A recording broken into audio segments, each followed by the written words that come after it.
Estimados suscriptores de Visión Democracia TV, hoy conversamos en análisis con el profesor Emilio Figueredo, quien es abogado, profesor de Derecho Internacional y Relaciones Internacionales, pero además es editor del exitoso portal analítica.com y formó parte de todo el esfuerzo de la sociedad civil que permitió organizar la consulta popular realizada en el mes de diciembre. Gracias, profesor, por aceptar la invitación a participar en este espacio. Gracias a ustedes por permitirles hablar con el público.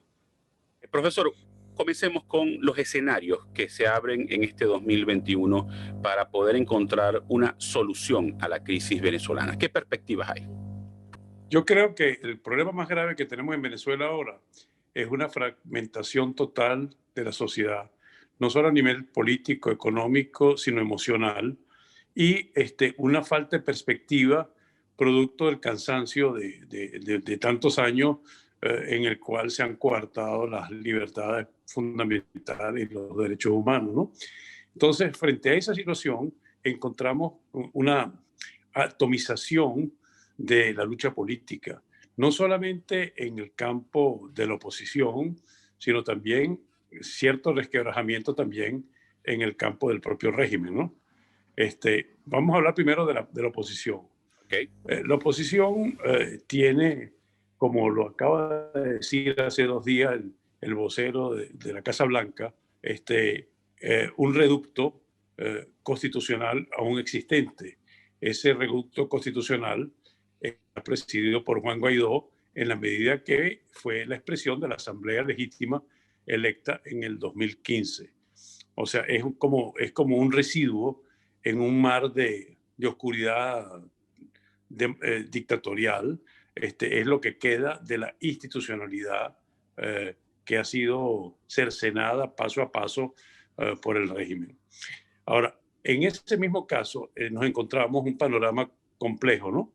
Por un lado, hay un sector importante de la sociedad civil y parte importante del sector político, con personas muy relevantes, con una larga trayectoria, que entienden que apoyar a Juan Guaidó no es apoyar a Juan Guaidó como persona, sino como el portaestandarte de la institucionalidad democrática, quien es reconocido por 60 países.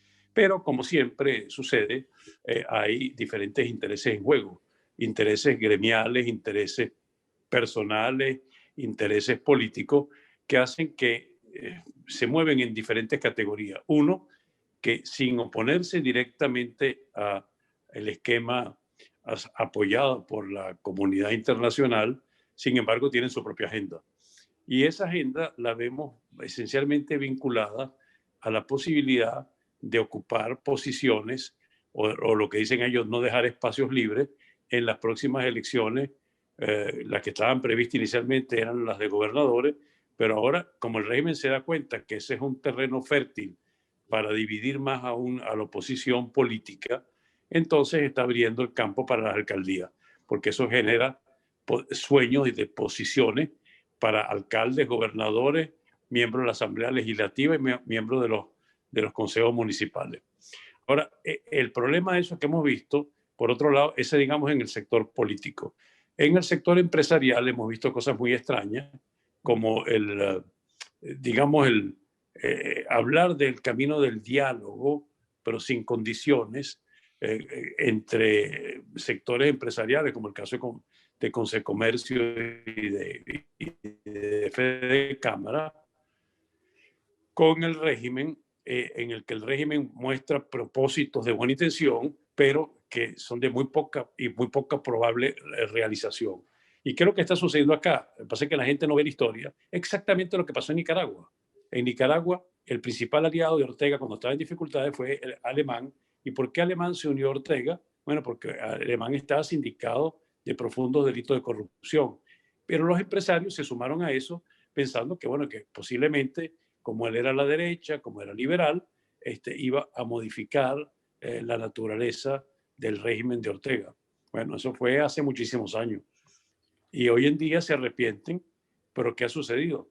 Que no hay posibilidad de cambio y hemos llegado hasta el punto tan tragicómico que ahora viene la reelección de Ortega y hay un solo partido de oposición, que era el partido alemán, pero que ahora el dueño de ese partido es Ortega. Entonces yo creo que la gente debería pensar más allá, digamos, del largo de su nariz y de sus pequeños intereses puntuales, darse cuenta que qué pasó el 6 de diciembre, qué le pasó a los alacranes, por ejemplo. Los alacranes se vendieron, a lo mejor tuvieron una serie de prebendas personales, pero ¿cómo les pagaron? Nada. Ellos son, tú ves la asamblea y es un banquito de pocas personas, ¿no? De Ahora, pocas personas. frente a ese escenario de fractura dentro de la oposición y de, por supuesto, de sectores no políticos que están acercándose al gobierno o cayendo en la trampa del gobierno, la presión internacional es fundamental. Yo no creo que en Venezuela exista la fortaleza interna para resolver la crisis sin esa comunidad internacional. Usted es más experto en la materia. ¿Qué escenarios se avecinan desde el punto de vista internacional que se pueden aprovechar para resolver la crisis en Venezuela? Bueno, la parte internacional es muy importante, pero como no hay solución a Venezuela si no hay el efecto tenaza, es decir, si no hay una unión de la sociedad civil o una unidad de propósito, para no hablar de unión, de la sociedad civil y el sector político que realmente cree en la necesidad de recuperar a como dé lugar la democracia y que tiene que pasar hacia un mecanismo de transición, sea el que se determine, porque evidentemente no es uno imponiendo al otro, sino llegando a unos acuerdos. Ahora, los acuerdos, no, el régimen no va a hacer ningún acuerdo si la presión no le sube a más allá del cuello. Y esa presión va a subir no solamente por lo que vemos con la administración Biden, que va a ser un entendimiento entre Estados Unidos y Europa y un diálogo ya abierto con China, y me imagino que terminará siendo con Rusia.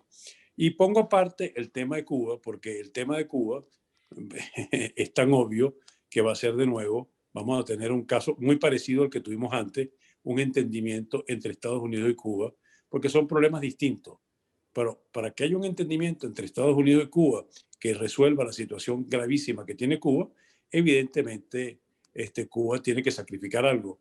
Y como los cubanos son muy pragmáticos, si se resuelven ellos, creo que, y se dan cuenta sobre todo que Venezuela ya no les puede resolver nada, porque este régimen no está en capacidad de alimentar a Cuba, entonces puede pasar cualquier cosa. Bueno, eso es el escenario internacional. Pero si nosotros no logramos fortalecer una unión, una unidad de propósito entre la sociedad civil y los grupos políticos, ¿eh? El esfuerzo internacional dice, bueno, ¿y con quién hablo yo en Venezuela si Correcto. Venezuela parece una gallera monumental? Yo Ya quiero no, que en no el hemos próximo, aprendido. tenemos que ir a una pausa, ¿no? Yo quiero que en el próximo segmento toquemos los detalles de ese plan multilateral internacional hacia Venezuela que pareciera que cambia el enfoque que tuvo Donald Trump y la necesidad de ese interlocutor válido en la oposición venezolana. Hagamos una primera pausa, ya regresamos.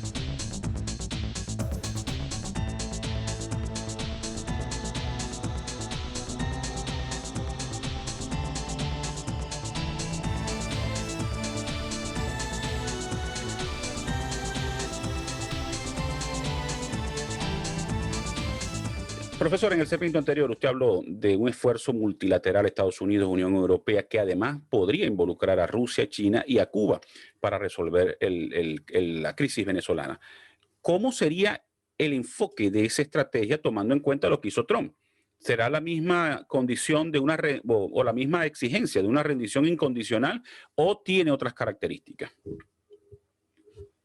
Bueno, yo creo que lo que se está viendo, primero, Trump actuaba unilateralmente y esperaba que los demás se pegaran a su propuesta. En este caso, se acordarían tanto el tema de sanciones, el tema de posibilidades, pero evidentemente, y las circunstancias lo denotan, que no hay salida sin un entendimiento entre las partes. O Correcto. sea, para uno, la garantía de que no van a ser perseguidos, salvo naturalmente los que hayan cometido delitos de lesa humanidad. Y por el otro lado, tiene que haber el cumplimiento de unos mecanismos que lleven a elecciones libres y transparentes en un plazo razonable, pero al mismo tiempo el restablecimiento inicial del Estado de Derecho con la liberación de los presos políticos, y políticos, y no solamente los civiles, sino los militares, que son mucho más que los civiles. Ahora, todo eso, eso es creíble en la medida que la presión sea tal de que esa sea la opción menos costosa y más beneficiosa para ambas partes, ¿no? Ahora, evidentemente, como en toda transacción, siempre, bueno, siempre hay algo que se tiene que Claro. dejar en el camino. Y además de hecho, porque ninguno está derrotado, ni el gobierno ha derrotado a la oposición, ni la oposición ha derrotado al gobierno. O sea, es una especie de status quo negativo y el único que pierde en eso es el pueblo venezolano, Parece una que guerra de cada día, trinchera. que cada día está más pobre, que cada día está más desasistido, que además está amenazado con unas consecuencias terribles de la pandemia por falta de una política adecuada sanitaria. Entonces, yo creo que no, yo no sé cuál es la fórmula y eso es un proceso, es una negociación, pero lo que sí estoy convencido es que si no se unen los factores fundamentales que aspiran a la democracia en Venezuela y seguimos con esos pequeños diálogos parciales de algunos sectores con el régimen, lo que hacen es simplemente consolidar, y además no es una hipótesis en el aire, eso es lo que hizo Ortega. Se está haciendo exactamente lo mismo. Entonces, claro, eso puede beneficiar a unos pocos, pero eso no va a transformar la economía venezolana, ni va a aumentar la productividad, ni van a aumentar las divisas. Que a lo mejor hay más bodegones, a lo mejor algunas compañías de servicios vienen, pero eso no es eso no es lo que produce dólares. Correcto. Eso alivia el consumo, pero ¿el consumo de quién? De una élite que representará que, vamos a ser muy generosos, no llega al 10% de la población venezolana, ¿no? Entonces yo creo que además de todo es profundamente injusto y profundamente egoísta algunos movimientos que están haciendo. Lo mismo sucede con los políticos y su deseo de participar en las elecciones, ¿no? Si lo vemos de una manera clara, si el 6 de diciembre no entendieron qué es lo que obtuvo los que se plegaron, ¿alguien cree por el mayor asomo que con el mismo CNE, con la misma estructura de poder, con una asamblea que inclusive ya los postulantes para el nuevo CNE, los 10 son del PSUV? Entonces, creen que vamos a tener una garantía y que el régimen va a entregar gobernaciones. Correcto. Quizás si tienen que hacer un gesto, entregarán Nueva Esparta, Es pero más correcto. allá de eso no van a hacer. Y en los consejos municipales, si están haciendo inclusive el plan, la ley de las comunas, es muy poco probable que se ganen gobernaciones y alcaldías y consejos municipales. Profesor, pensemos en un escenario positivo, que hay ese plan multilateral, que Rusia, China y Cuba están dispuestos a resolver el tema venezolano y que por fin del lado opositor hay un interlocutor válido con el cual sentarse a planificar lo que va a ser la salida. ¿Cuáles deben ser los puntos más importantes de un acuerdo que permita una salida política y pacífica, pero además electoral en Venezuela? La primera y la más importante es no prestarse al, al falso caramelo o al engaño del gobierno de que tienta las bases de algunos partidos de darle espacio para ocupar gobernaciones, alcaldías, consejos municipales, consejos legislativos. Ese es un engaño más. Uh -huh. Y no lo digo por simplemente ser fatalista, sino simplemente veamos la experiencia del 6 de diciembre. Y yo creo que además habría que agregar algo que para mí es muy triste, pero que es verdad. La población venezolana, la inmensa población, no el pequeño sector político arriba, está tan cansada de todos estos ejercicios que yo dudo que hagan lo que hagan, se va a movilizar. O sea, la masa votante no es porque digan los de arriba que hay que votar o no hay que votar. Ellos ya tienen su posición y no creen en este esquema y están mucho más claros que los políticos. O sea que yo estoy absolutamente convencido de que aparte de los problemas que sabemos de fraude, de manejo, de control del voto, las aspiraciones que tienen, que son legítimas, por supuesto, de querer ser alcalde, concejal, lo que usted quiera, pero o sea, es un sueño en una noche de verano. O sea, yo creo que si conceden, concederán lo mínimo y lo que menos le fastidie. Entonces, ¿cuál es el sentido? ¿Qué se gana con eso atomizando la oposición en vez de luchar fuertemente gremios, sociedad civil, partido exigiendo las condiciones que cambien y que permitan en el tiempo haya elecciones libres en el país. Y eso no tiene solución si no es a través de un sistema de transición, que en la transición sí la veo, porque cualquier otra hipótesis es irrealista, que debe estar en la fórmula que los europeos han planteado y que los Estados Unidos han planteado, en el que las partes hagan se basen en un plan común para una transición que lleve al país al restablecimiento del Estado de Derecho y al restablecimiento de la institucionalidad democrática. Ahora, evidentemente, ambas partes quieren garantía, y eso significa, es la famosa idea del Consejo de Estado americano, tanto para un lado, tanto para el otro, y que presida un agente de común acuerdo. O sea, es que no hay otra solución, porque unos quieren garantía de que no van a ser perseguidos, por supuesto, salvo aquellos que estén sometidos a la justicia.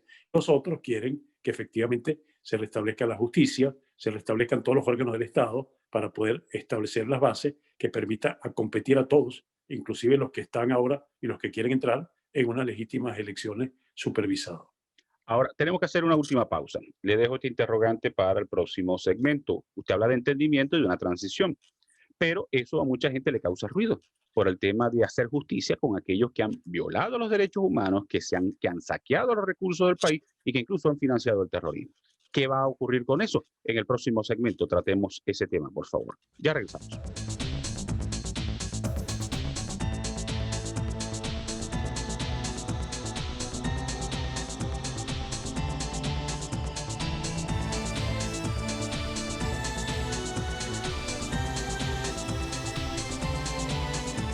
Profesor, usted en toda su explicación ha mencionado las palabras entendimiento y transición, y eso podría causar ruido en aquellos sectores mucho más radicales de la oposición y de la ciudadanía venezolana que exigen justicia, casi que quieren el exterminio del chavismo como tal.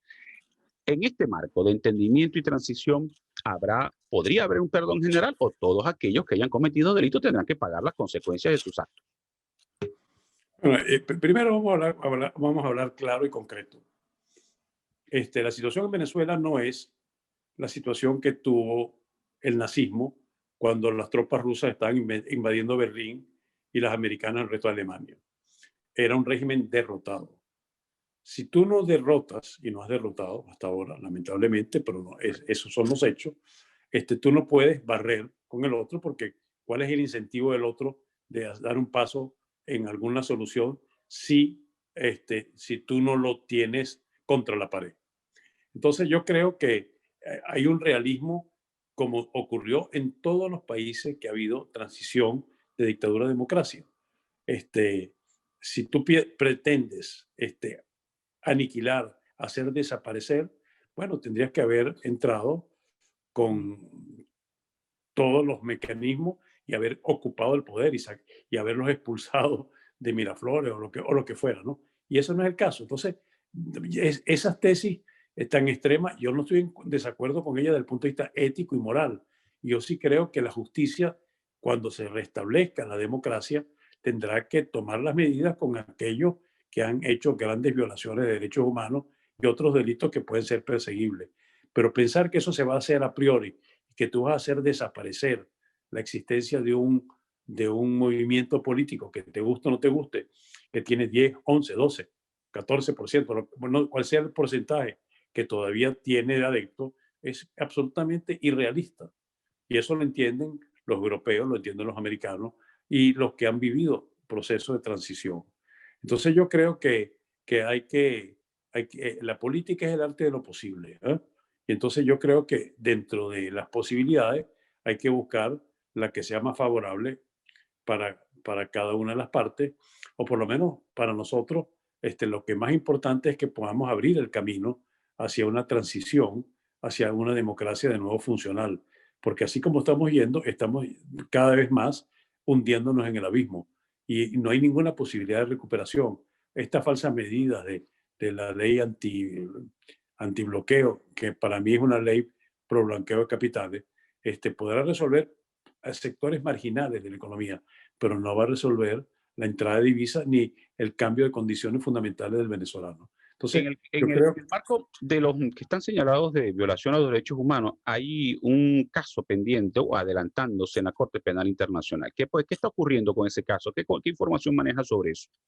Bueno, yo creo que eso está, ahora viene el cambio fiscal, hay el análisis de varios jueces de la procedencia, seguir con el caso, pero en cualquier circunstancia, un proceso ante la Corte Penal Internacional es muy lento.